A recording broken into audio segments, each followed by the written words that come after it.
Hey YouTube, so this is just a quick video. So this is the recoil starter off the Poulan Pro 305 I've been working on. Now the starter has other issues, needs new rope and stuff like that. And it's just a really good clean. But as you can see, this starter pawl, how worn that is. Like, it's supposed to stick out all the way there. It was slipping, it just doesn't catch anymore. It's just completely gone, doesn't work at all. So I was looking into buying one of these. Now, if you're in the States, you have no problem finding these because they're readily available on eBay and other sources like Jack's Small Engines, stuff like that has them. But here in Canada, you can buy them on Amazon Canada for like $27 a piece, which that's a ripoff. In the States, like Jack's Engine Repair, you can buy one for like $2-3 US. And he offers free shipping in the lower 48. So now I'm in Canada. So for that $3 part, I'd have to pay $26 US to get it shipped to me. So, but I was talking to TW from Dub Saw Shop, and he said he has something he could send me. But I want to find a solution too. So I was just on Amazon, just looking at plastic starter pawls, because these saws use a similar setup to like what steel uses, how the flywheel is, how it engages.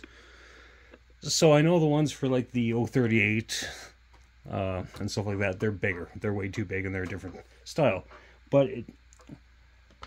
So then I found these. And these are for like a steel 021, 023, 024, etc. Right? The smaller saws. And, well, I literally just bought it because they look like they have the same shape.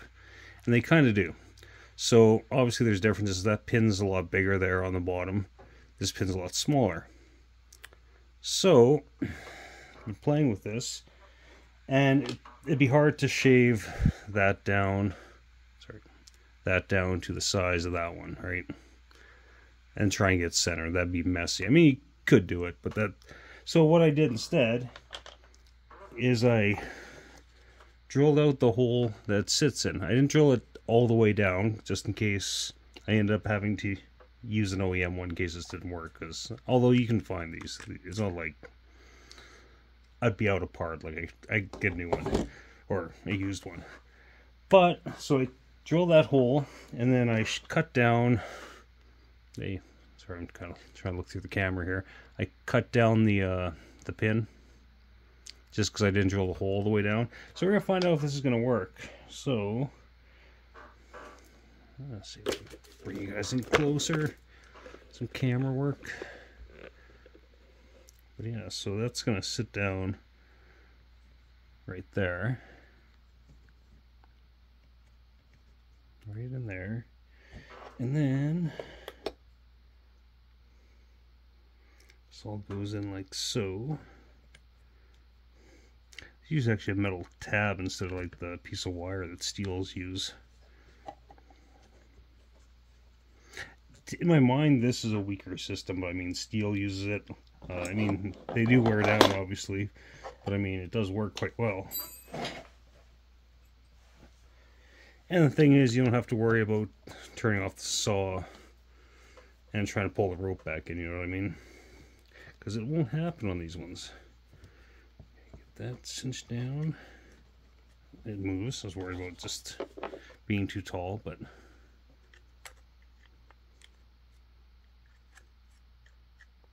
does what it's supposed to do. In theory. So that shouldn't go all the way. Yeah, this should work quite well, I think. I guess we're about to find out. So we will put this back on. Put that back on and give it a go. Catch you in a second. Okay, I don't have the front handle on here, but let's see if this steel pole is going to work. This recoil still needs work. I got to change the rope on it and stuff, but let's just make sure it works.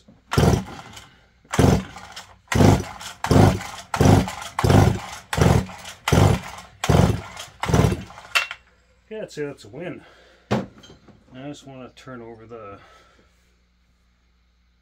this over, just make sure it's not sticking out or biting or anything. But no, that steel like 021 plastic pawl worked perfectly. That's a win.